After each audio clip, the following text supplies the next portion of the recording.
Bueno, muchas gracias a los que os habéis tenido que Si no, desplazar. Vamos a intentar ser muy ágiles.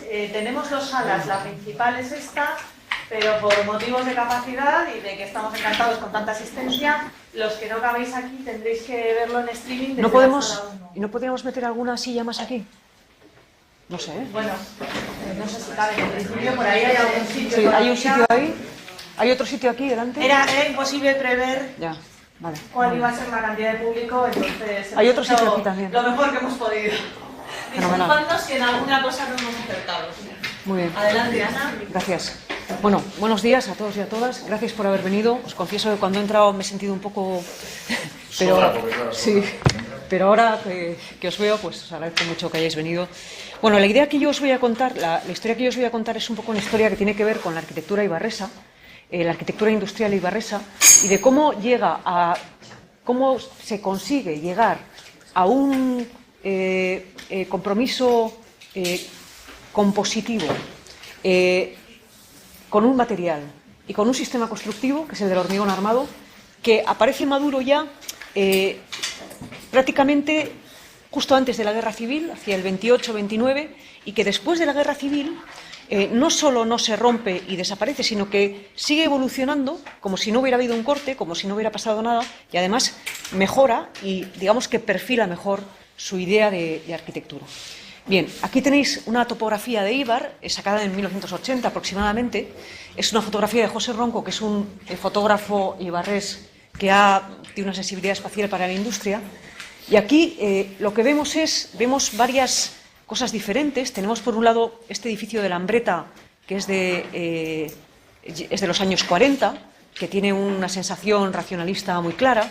Pero luego vemos aquí una especie de arrecife de coral de construcciones que se manifiestan como de hormigón armado, con unas piscinas arriba. En realidad son pequeñas láminas de agua cuyo sentido estaba en conservar la integridad del cemento para cuando se quisiera hacer una ampliación hacia arriba. Es decir, para conseguir colocar luego otro piso aquí, se ponía un pequeño estanque. Bien, esta llegada en los años 40, 30, 40, justo en el filo de la Guerra Civil, a una capacidad de conseguir una arquitectura de hormigón armado con una imagen de modernidad, de vanguardia arquitectónica, de manera casi consensuada por parte de los empresarios de la villa, fuera cual fuera su extracción política, puesto que tenemos desde los socialistas hasta los más significados con el régimen haciendo exactamente o encargando a los arquitectos exactamente la misma arquitectura. Son personas que cuando se hacen la fábrica a la manera moderna, pero se hacen el chaleneo vasco, y da igual que sea un empresario que tenga 500 obreros o uno que tenga 20. Todos convergen en la misma idea de arquitectura. Bien. Originalmente, si nos situamos cuando empieza esta trama, que es hacia 1890, Eibar es la época en la que se electrifica. En esa época Eibar tiene unos 5.400 habitantes y tiene 5 empresas en las cuales se monta todo el trabajo, todas las pequeñas piezas que se encargan a la miríada de personas que en sus casas, portales, chamizos, cobertizos, detrás de la huerta, trabajan a destajo por cajas, o sea, dan 10 cajas y las entregan, en cuanto las entrega cobra. Trabajan para hacer cada pequeño componente de las escopetas, de los elementos de transformación metálica, máquinas, etcétera, etcétera. Bien, en esa villa, el tipo de taller medio, cuando digo taller, quiere decir empresa, también es equivalente, es la forma de llamar al establecimiento fabril que tenemos en Eibar, ¿no? Esos pequeños talleres que se hacían en 1890 generalmente solían ser de muro de carga con una estructura de madera de baja más 1, como mucho más 2, y las galerías superiores o la galería superior tenía un cerramiento de madera, o sea que la estructura de madera y muro de carga, pero luego las galerías superiores eran de madera. Eran muy rudimentarios, pero buscaban tener el máximo de luz posible porque el trabajo se organizaba con bancos de trabajo, mesas de trabajo que estaban pegadas a las ventanas, donde los operarios trabajaban haciendo sus pequeños montajes. En esta época, en este finales del siglo XIX, un edificio con prestigio es el Ayuntamiento de Eibar, que está hecho por Ramón Cortázar en 1899, y este edificio nos cuenta muy bien cómo se entiende el hormigón armado en Eibar en este momento. Bien, se entiende como un material interesante, porque es un material, digamos que es piedra líquida, es una especie de piedra más barata que la piedra normal, es ignífugo, eso es un avance gigantesco, y es relativamente fácil de manejar. Y entonces Cortázar hace el ayuntamiento, pero en vez de utilizar el hormigón armado tal y como lo utilizamos hoy en día o con un cierto sentido común, hace la envolvente, esta fachada historicista que estamos viendo, la hace de hormigón, y en cambio el interior tiene una estructura de madera.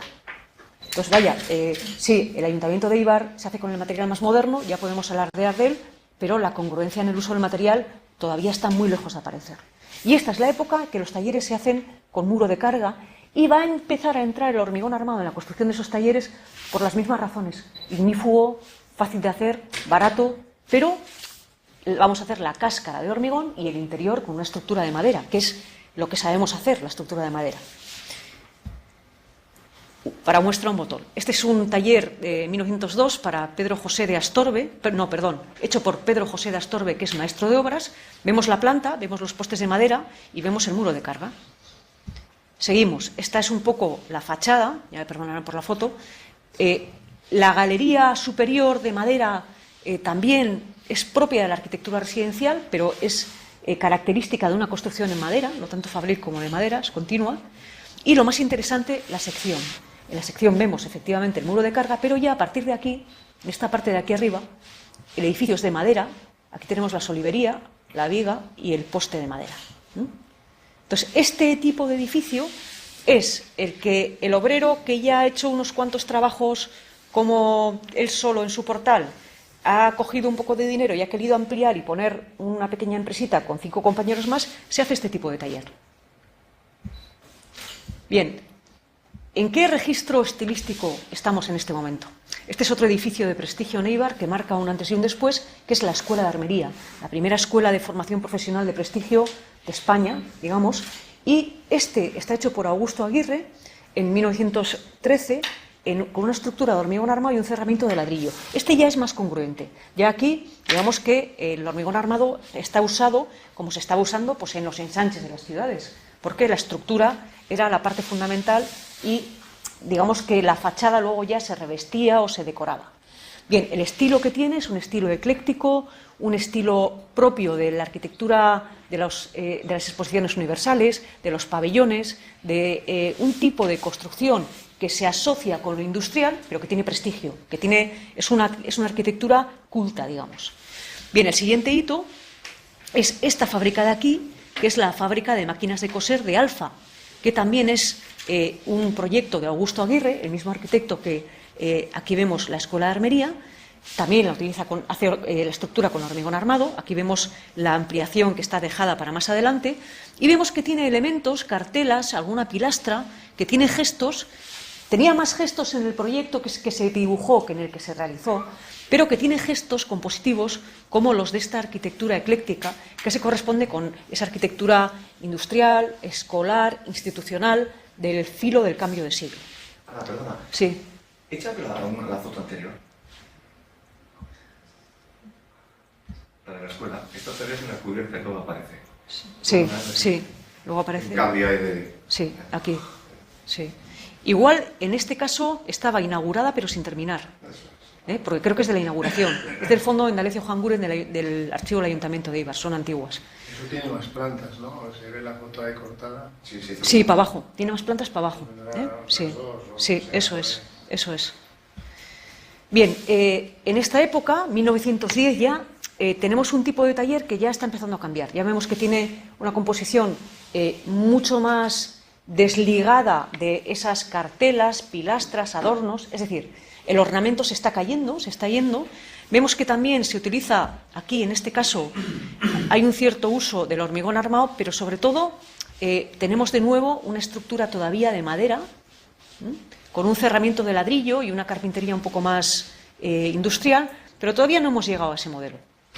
De hecho, vamos a pasar a este modelo mixto, donde vemos una estructura de los pilares, vigas y forjados del hormigón armado. Aquí vemos uno que había terminado en esta cornisa, pero que se amplió para meter más máquinas y que le han puesto esta cubierta provisional, pero vemos aquí ese proceso de ampliación y, de alguna manera, Eibar se empieza a llenar de estos elementos construidos con pilar, viga, forjado de hormigón, con la cubierta plana para dejarla inundada para la posibilidad de seguir subiendo, pero todavía no tenemos unos elementos de arquitectura que nos hagan ver que hay una preocupación o que hay una estrategia arquitectónica para conseguir un lenguaje propio con ese material, ese programa industrial y esas necesidades.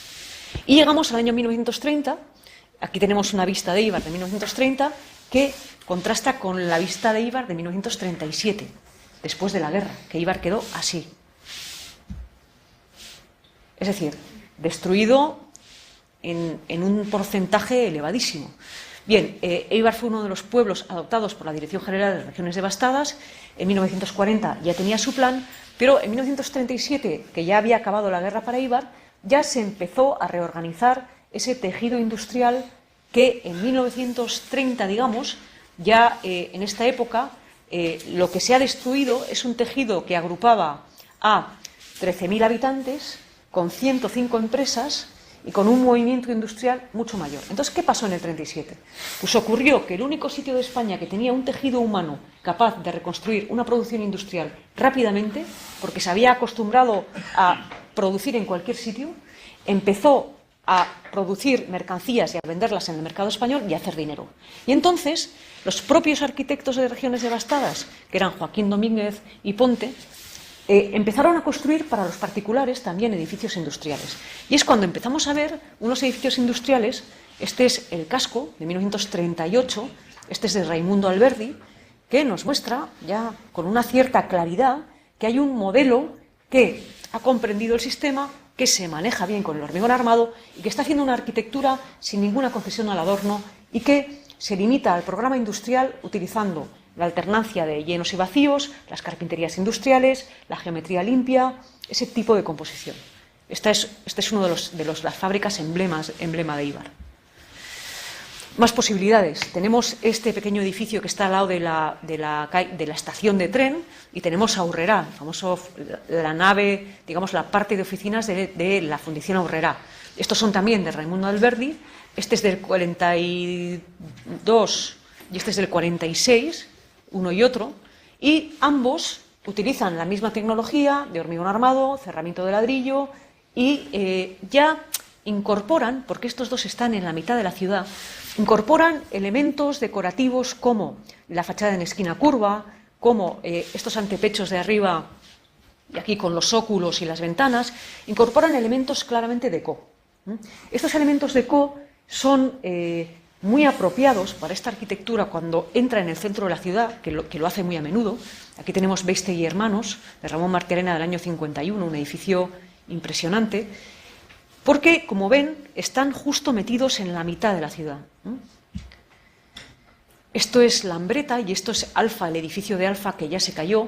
Alfa nace en 1920 de una cooperativa, bueno, que tiraron, perdón. Sí.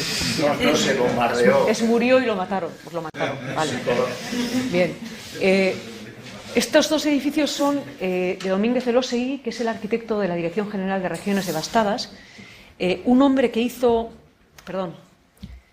que en el año 43 había hecho esto, que es la casa consistorial del Ayuntamiento de Elgueta, en el lenguaje de regiones característico, el canon, digamos, es el que hace el plan, pero cuando trabaja en ello para los privados hace otras cosas, porque esto es el 43, pero esta es la casa de los señores de Aranceta, que es el 45. Y después hace Lambreta en el 53 y Alfa en el 56. Y ya vemos que el lenguaje es un lenguaje completamente diferente al de regiones devastadas o al que estaba utilizando en ese momento el régimen, pues desde para la vivienda, los bancos, las instituciones, para todo. Bien.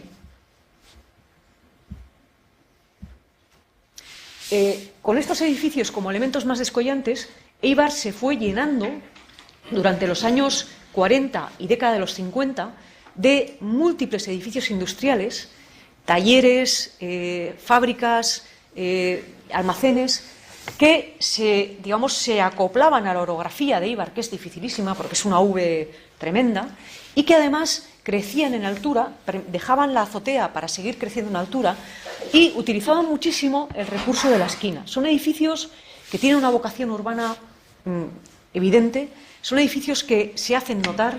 Quienes encargan estos edificios, sea Alfa, que nace como cooperativa socialista en 1920 y encarga a Domínguez, que es el arquitecto de Regiones Devastadas, que les haga un edificio ultramoderno, como el 39 hemos visto el Casco. Todos ellos, todos empresarios, mantienen una idea de arquitectura de vanguardia, industria de vanguardia. Si en nuestras fábricas, empresas, talleres, nos vamos a Bélgica, a Holanda, a Alemania, a Estados Unidos, a copiar lo que tienen allí, a traer las mejores tecnologías para poder producirlo mejor, nuestra arquitectura tiene que ser la imagen de esa actitud que tenemos hacia lo que hacemos. De esa forma, de una manera tácita, el 80-90% de las fábricas levantadas en Eibar tienen, primero, cuidado en la composición, porque aunque sea un taller que está en la última esquina, fíjense en esta nave, ¿no? Cuidado en la composición, y un acuerdo respecto a los elementos estilísticos básicos: estructura de hormigón armado, cerramiento de ladrillo y vidrio, tendencia a la ventana rasgada, a la horizontalidad y a esa fachada plana, perdón, a esa azotea plana, siempre cubierta, pensada para la ampliación. Y creo que tengo que acabar ya. Muchas gracias.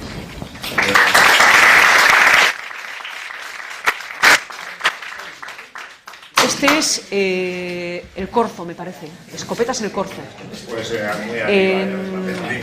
Este está... Sí, por ahí arriba. Por ahí arriba. Bueno, pues.